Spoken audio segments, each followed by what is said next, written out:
Hi, I'm Marcia Tedmore, an independent Stampin' Up! Demonstrator and the Windy Acre Stamper. Welcome to the 12 Days of Christmas. Let's get started.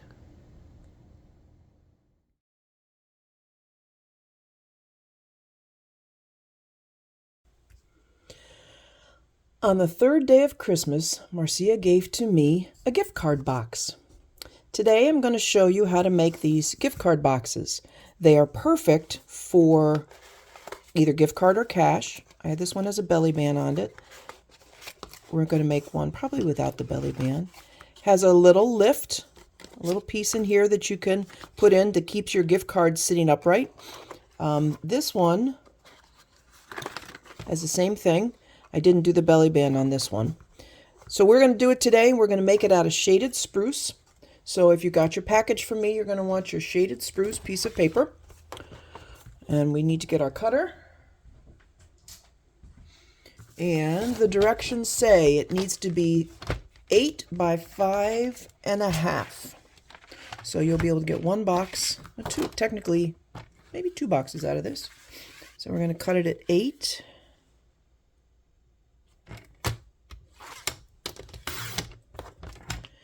And then 5.5. So where our half mark is, there we go. No, only one box of cardstock. Then on the long side, you need to score it at 1 inch,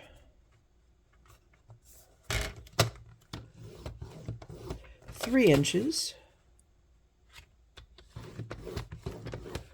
Oh, it was supposed to be 3.5. So because this is a mock-up, we'll make it 3.5. Sorry about that. 4.5. And 7. So like, was it Norm Abrams that said, measure twice, cut once? Read your directions. Okay, so let's make sure we got the right score lines. Oh, and then we have to turn it on the short side and score at 1 and 4.5. So we need to do this. And 4.5, double checking my measurements. All right, so now we can get this out of the way. So you're going to want your bone folder because, again, this is 3D, so you're going to want to be able to really crease it well.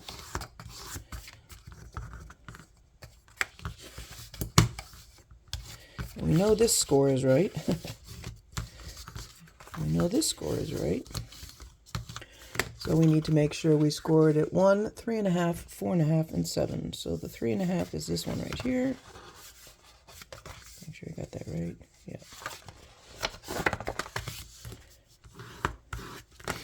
And then the 7 we got 3.5 and 4.5. Okay.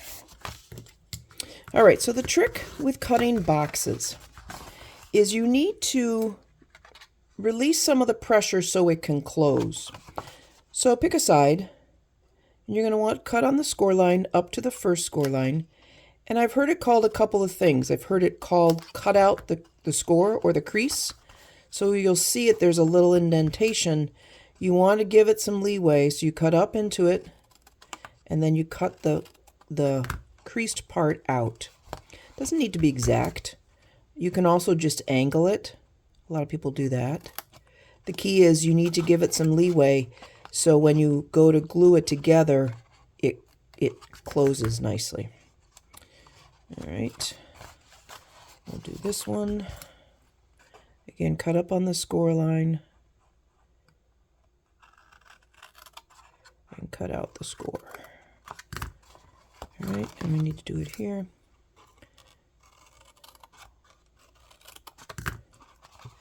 And then you're going to turn it and do it on the opposite side. Generally speaking, when you're making a box, you want to do the opposite side.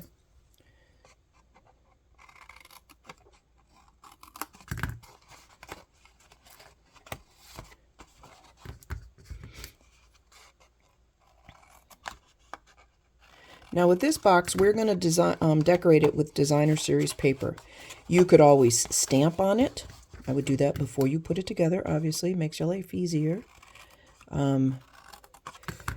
You could do a couple of different layers of paper if you'd like. All right, so we're going to get this out of the way. The next thing we need to do is make the little, what I call inside. I think I called it the inside resting box. That's that little square that keeps your gift cards sitting upright. That piece is 1 inch by 5 inch. So let's bring this back. We have our 5-inch piece left, I think. No, we don't. Do we have a 5-inch? No. So we're going to do 5-inch and 1 inch. One of the nice things about this paper trimmer is that it has an inch off to this right side. So it's easier for me if you're right-handed to do that. Now let's get our cutting blade out of the way.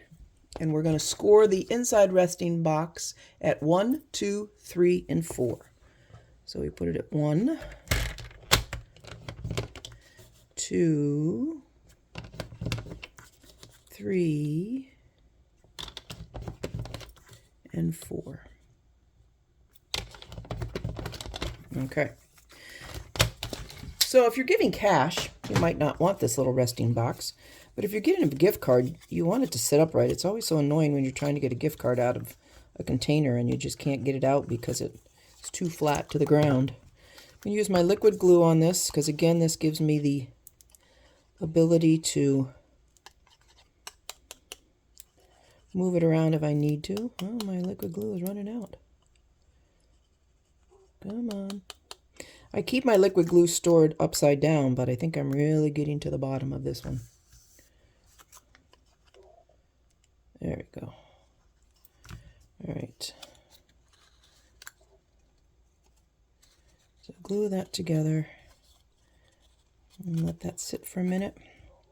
Then you're going to want to glue it down in the box, but I can do that in a second. Okay. Put that there. Let this sit for a minute. Some people use like paper clips to hold this together till it dries. I think if you just press it really good, you can see the glue's oozing out. I used a little too much glue, but that's okay. All right. So our box is going to go together like this. You're going to glue your tabs in side. So you make your little box. And then you're going to glue your tabs down so you cover it like that. And that's what it's going to look like. I'm going to put the tabs on the inside. What I like about this box is that you don't need to do a belly band. It's easy to do, but I kind of like it without it. So we're going to put some Designer Series paper here. This is also the Sentimental Christmas. And the Designer Series paper needs to be, let's see, 3 1/4 by 2 1/4. So I think I've already cut this for something else. Let's see what this is. I've got my little. So this is 3 1/4, all right, by 2 1/4.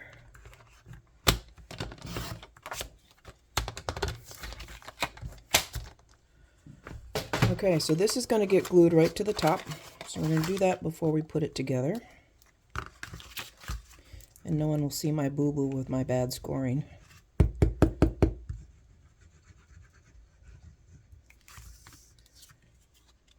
I love this shaded spruce. Green's my favorite color anyway. The color of money and emeralds, as I like to say. Okay, so now flaps. A little bit on the inside flap. Here and here. And you just bring it together and hold it. Again, the nice thing about the liquid glue is that you can manipulate it so you make sure that you've got it right where you want it. There's no overlap. You can scooch it in if you need to. And then you just press and hold. Then you do the same thing with the front flaps.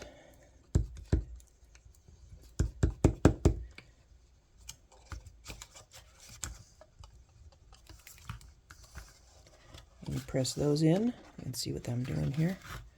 All right, so now we have the base of our box. We're going to take our little inside lifting box, or resting box as I called it in the instructions. Put a little glue on that. And that just glues on the inside. Oh goodness, I really need more glue, don't I? I might not be able to finish this box with this bottle of glue. Oh, let's see. Worst case scenario, we pull out the Stampin' Seal, but that's going to be hard to do with this because I got it upside down, so let's just put it right in there. Stampin' Seal is not always my favorite thing. I don't like the way it comes out. I prefer the liquid glue. So in an emergency, we're going to use it. So you literally just put your little box, your resting box right there. And I'm going to change out my glue bottle. So there you have the inside of your card, of your box. We're going to put these flaps in like so. I'm not cooperating. And close it. What I do recommend is making a little like finger hole, I guess you would call it. I have a little 1-inch punch. Anything that's a little round circle, and you're just going to go in a little bit so someone has the ability to open this little box. All right, I got nice fresh glue. Oh yes, much nicer. Don't have to fight with that at all. All right, so again, put them together. Hold them for a minute. Now, if you wanted to do a belly band around this, I'd recommend 1 inch wide. You can do 11 inches, but I think that's almost overkill for this size box, because this is just going to go down like this, and it's going to tuck in like so. And it closes quite nicely, so I don't think you need a belly band. You could decorate it. This one on the belly band, I used the Merriest Trees dies and stamps. Put it on with dimensionals on the belly band. But if you want to do a belly band, let's cut a belly band here. All right, so this one is, I think this is still 8 inches. What is this? 8.5, perfect. So this is the width of your paper, 8.5. I'm going to cut a 1-inch strip. And when I make a belly band, I don't score it. I literally put my package down in the middle of it, and I pull these around, and I kind of finger crease it, I guess you would call it, because I don't want it so tight that you can't get it off, but I want it tight enough to hold a package. So if I was going to do a belly band on this, I would put liquid glue, and that way it would slip on and off relatively easily, but not too easily, and then I would decorate the top. But truthfully, I like this so much, I think I would just put a sentiment on it. The Christmas label dies would be perfect. But there is your little gift box. Super simple. You do it out of a sheet of cardstock and a small piece of designer series paper. And there you go. Thanks.